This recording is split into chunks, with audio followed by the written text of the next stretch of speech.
Some stories aren't just history, they're legends. And today, we're diving into one of the greatest.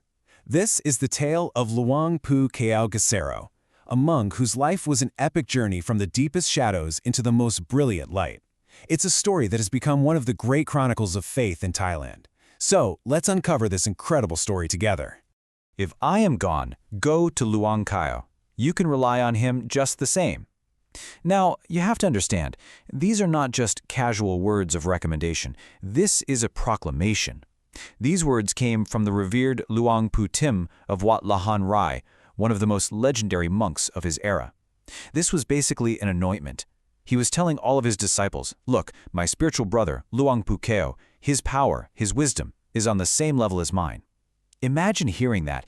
It just sets the stage for the incredible person we're about to meet. So, from bandit to monk, the path of transformation. You see, before all the saffron robes, before the miracles that people still talk about, there was a whole other life. A life that was, well, it was forged in conflict and fear. This is where his astonishing story really begins. In the old stories of Thailand, you wouldn't hear the name Luang Pu Kaew at first. No, the name you'd hear whispered was Sua Kaew, Tiger Kaew. Think about that. Before he was a revered grandfather, he was a tiger. And that name, it commanded both fear and a kind of grudging respect all across the country. He was an outlaw, a Sua, known for his absolutely immense power and his deep knowledge of the esoteric arts. And this wasn't your average criminal, not by a long shot. He was a master of esoteric arts, even magic, that supposedly made him invulnerable. I mean, he was so famous, so powerful, that he outlasted almost all of his outlaw contemporaries. Most of them didn't make it. He did. And you have to imagine, that kind of life, a life of constant conflict and survival, it forges a will of steel. It was like a crucible, creating this unbreakable spirit, a raw power that he would, believe it or not, later transform into something truly divine. And he walked this path until he was 60 years old. I mean, just look at this. 2 paths, but one soul. The contrast is just staggering. On one side, the way of the tiger, a feared outlaw, a master of these arcane arts, invincible in a fight, living a life of taking. And then, a complete 180, the way of Dharma, a revered monk, a master of the 4 elements, victorious not over others, but over himself, and living a life of giving. It's one of the most traumatic transformations you could possibly imagine. So, at 60 years old, after 6 decades of living that life, he just got tired. Tired of the whole thing. The endless cycle of karma, the action and the consequence. And so, he made a decision that would alter not just his own destiny, but the spiritual story of an entire generation. He sought refuge in the saffron robes. He became a monk, was given the monastic name Kesaro, and from that day forward dedicated the rest of his long life to the Dharma. All right, next up, the bond of 2 masters, a legacy that was, in a way, foretold. Because this new path, it was about to lead him to another spiritual giant. And the bond between them? It was going to become something like a force of nature. And this one little detail tells you everything you need to know about his character. Even though Luang Pu Kaew was only 2 years younger than Luang Pu Tim, he always addressed him as Kunpor, which means father.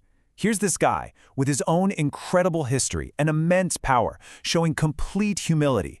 He saw Luang Pu Tim not as a peer, but as his spiritual father, his guide. Their relationship was just built on this foundation of absolute, profound respect. And believe me, that respect went both ways.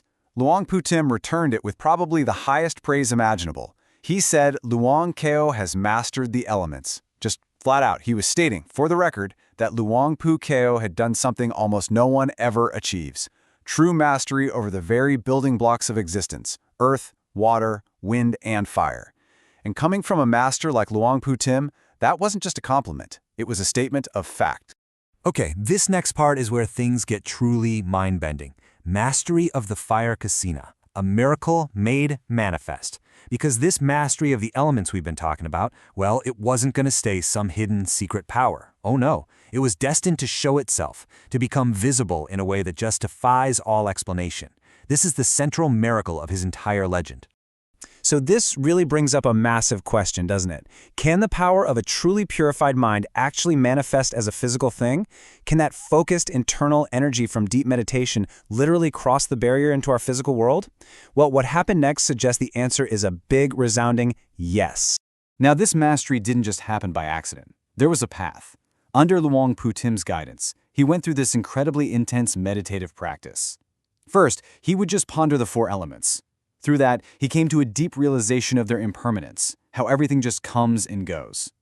This breakthrough unlocked what's called abhignana. We're talking supernatural knowledge and power.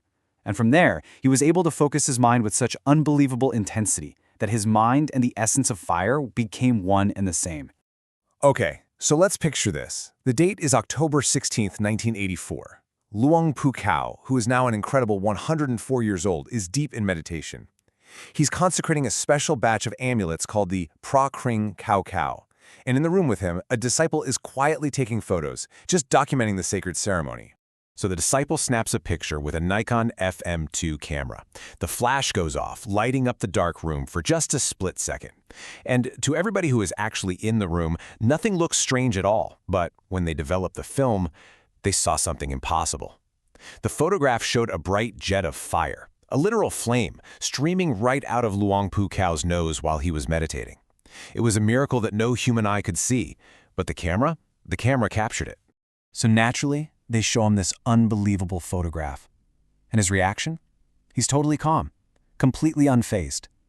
His explanation was just so simple, yet so profound. He basically said, "Oh, that's just the power of the fire element." He went on to explain that if anyone in the room had possessed the inner eye, what we might call clairvoyant sight, they wouldn't have just seen fire from his nose. They would have seen a brilliant, blinding light covering every single one of the sacred objects in that entire room. So let's talk about that legacy, his legacy in sacred clay, the consecrated amulets. Because this incredible spiritual power wasn't something he just kept for himself. Luang Pu Kaew channeled it. He poured it into these sacred objects, creating something tangible that would carry his blessings on for generations to come. And the amulets he made, wow, they were legendary, and not just because of his blessing. Look at the ingredients. He used the famous Pride Kaman powder from his master, Luang Pu Tim, known for incredible charm and protection. He mixed that with his own creation, Jindamani powder, which is renowned for attracting good fortune. And then he'd infuse the whole thing with consecrated oils, pouring in energies of invulnerability and loving kindness. Every single amulet was a vessel of pure, concentrated spiritual power. 56. This number is so important to the story. For those Phra Kaew amulets, yep, the exact same ones he was blessing when the fire miracle happened, he undertook an unbelievably intensive consecration. He went into solitude and chanted and meditated over them for 56 nights in a row. He was literally pouring his entire spiritual being into them for almost 2 straight months. And what was the point of all this? Why go through all that trouble? It wasn't for fame, it wasn't for money for himself. His purpose was singular, to raise funds to build and sustain the temple. That's it. His intention was 100% pure, to support the Buddhist faith. And it's believed that this totally selfless motive is what amplified the power of his creations to an almost unimaginable level.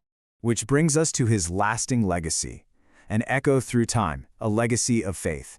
Because his life, his incredible power, and everything he created, they've left this permanent mark, a story that still inspires so much faith and awe, even today, long after he's gone.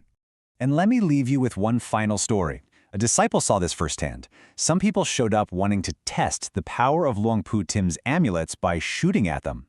Luang Pu Kaew just told them, "Forget my master's amulets. Just try shooting that tree stump I have urinated on. It will not fire." And they tried, and the gun would not fire. It just wouldn't.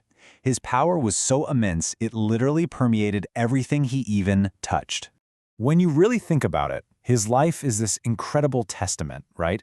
It's a message of profound hope. What the story of Luang Pu Kaew proves, beyond a shadow of a doubt, is that it doesn't matter how dark your past is, those shadows cannot extinguish the light of a soul that is truly determined to walk the path of Dharma. From the shadow of a tiger to the light of a saint, his story is a mark of time itself, proving one eternal, unshakable truth, and that is that the power of a purified heart, the power of the Dharma, is greater than anything else in this world. It's greater than all things.